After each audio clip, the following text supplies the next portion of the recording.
Queridos amigos, infelizmente, a humanidade está adoecendo rápido e coletivamente.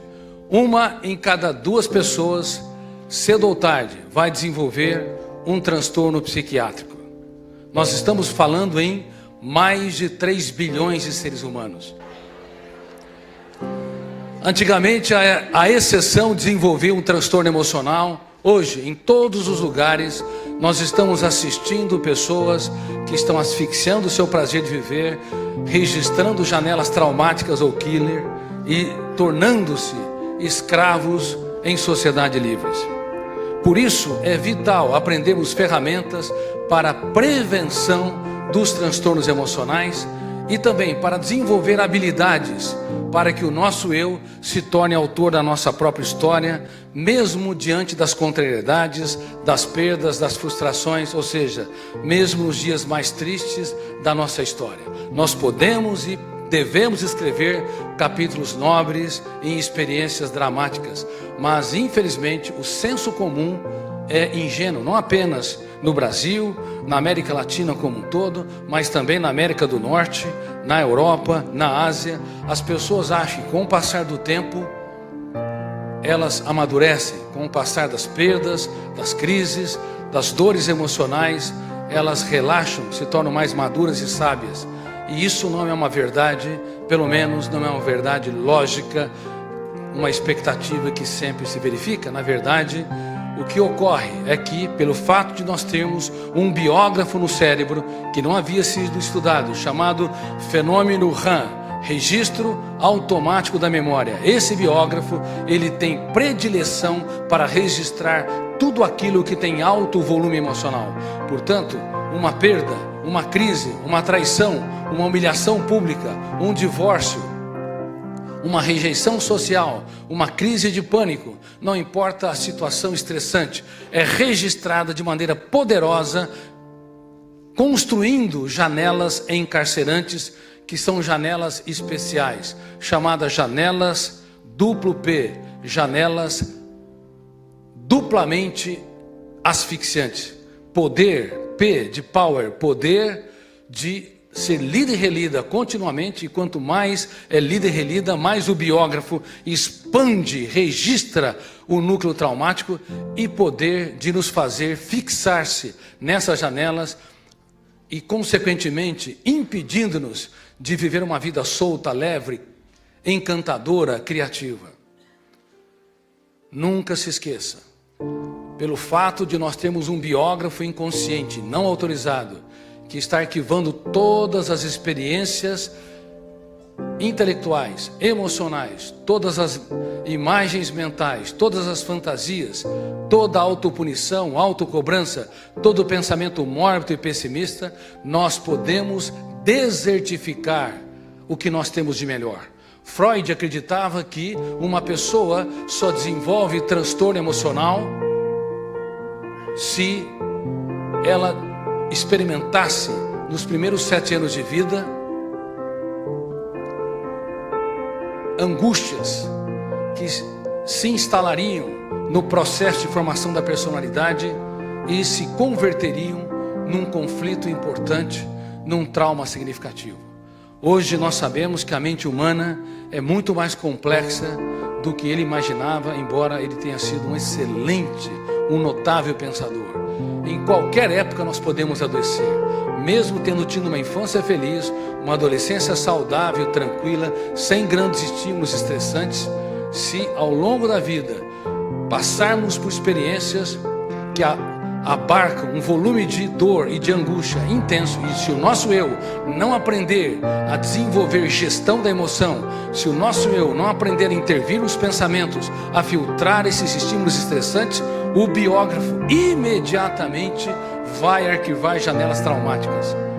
Por isso que pessoas podem, por exemplo, numa prova escolar, fracassar, mesmo sabendo toda a matéria, no exato momento em que está diante da prova, se abrir alguma janela tensional que tem o medo de falhar, o medo de fracassar, o medo de não recordar, o vexame diante dos colegas e diante do professor, o biógrafo, ele registra aquela experiência de maneira tão intensa que o volume de tensão bloqueia todos os arquivos que ele aprendeu. Ele pode ter péssimo rendimento e toda a experiência socioemocional a partir do fracasso nas provas, embora soubesse toda a matéria, vai se tornar uma masmorra e às vezes um presídio de segurança máxima. A próxima prova vai ser enfrentada de maneira dramática, porque no exato momento em que ele estiver diante das perguntas, dos testes, a tendência do fenômeno inconsciente chamado gatilho da memória, que é um auxiliar do eu, não é encontrar os arquivos que contêm a matéria que ele aprendeu, mas a experiência com mais alto volume emocional. Detona o gatilho, abre a janela killer, que ele fracassou na última prova, o volume de tensão é tão grande que fecha o circuito da memória, a âncora se instala e naquele momento o alto fluxo, o quarto fenômeno, lê e relê de que ele vai fracassar, ele começa a ter sintomas psicossomáticos como taquicardia, aumento da frequência respiratória e uma série de nuvens metabólicas vem na corrente sanguínea, como se ele tivesse diante de um predador, diante de um leão, um leopardo, diante de uma fera que o ameaça a devorá-lo. No caso, quem o está devorando é a prova em destaque. Quem o está devorando é a janela killer duplo P, duplo power. Poder de ser inesquecível e poder de ser lida e relida. Me lembro muito bem de um aluno que fazia faculdade de medicina e ele teve esses mecanismos onde fracassou numa prova e mesmo que estava fazendo uma das melhores faculdades do nosso país, não houve psicólogos, não houve médicos que perguntassem por que aquele jovem tirava 0 frequentemente. Ele estudava tanto que ensinava os seus colegas, mas cada prova era um terror, a tal ponto que ele reprovou 1 ano, 2 anos, 3 anos, vários anos e foi jubilado da escola. E quando ele esteve no meu consultório e apresentou essa história, eu percebi que ele desenvolveu a síndrome predador-presa. Ou seja, detonava o gatilho, abria a janela killer, a âncora fechava o circuito e o alto fluxo preparava ele para lutar ou fugir. Mas lutar ou fugir do quê? Não havia uma serpente? Não havia um carro atropelando ele em situação de risco? Não havia uma fera querendo devorá-lo?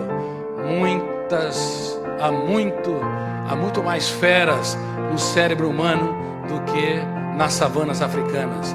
Há muito mais animais peçonhentos, metaforicamente, na mente humana do que na selva amazônica. Há muito mais acidentes no córtex cerebral do que imagina a nossa vã psicologia. Claro, a psicologia é importante, eu treino psicólogos, ela é vital, a psiquiatria é fundamental, demos saltos sem precedentes, a psicopedagogia também, só que infelizmente nós não temos estudado essa última fronteira da ciência, os fenômenos que lêem a memória sem autorização do eu. Então vocês têm de estar claro, o gatilho da memória ele é importante, ele está sendo disparado nesse exato momento onde eu estou dando um treinamento de gestão da emoção.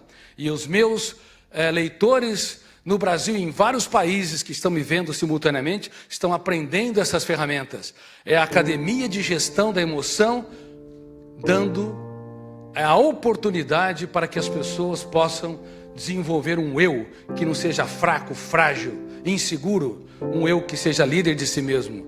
Se nós não aprendermos a sermos CEO, um executivo da nossa mente, essa empresa chamada mente humana será um caos. Nós destruiremos os recursos naturais que mantêm a qualidade de vida, a saúde emocional, a leveza, a criatividade e assim por diante. Então, por favor, vocês têm de saber que há mecanismos primitivos que podem te sequestrar e reproduzir situação de altíssimo risco. Este paciente, eu o ajudei a ser autor da sua própria história. Toda vez que tivesse um pensamento perturbador, ou toda vez que estivesse diante de uma prova, até uma prova oral, o eu dele tinha que sair da condição de espectador passivo, entrar na plateia e assumir o papel de diretor do próprio script, de ator principal, de gerente da sua mente. Então ele impugnava o seu medo, ele discordava do seu medo, ele confrontava com a sua insegurança. Então ele duvidava, criticava e determinava ser protagonista da sua própria história. E ele deslocava a âncora da janela killer para janelas light. E o sol começou a brilhar. Esse jovem que foi taxado como irresponsável, como deficiente mental, como uma pessoa indisciplinada, na verdade era um gênio não compreendido.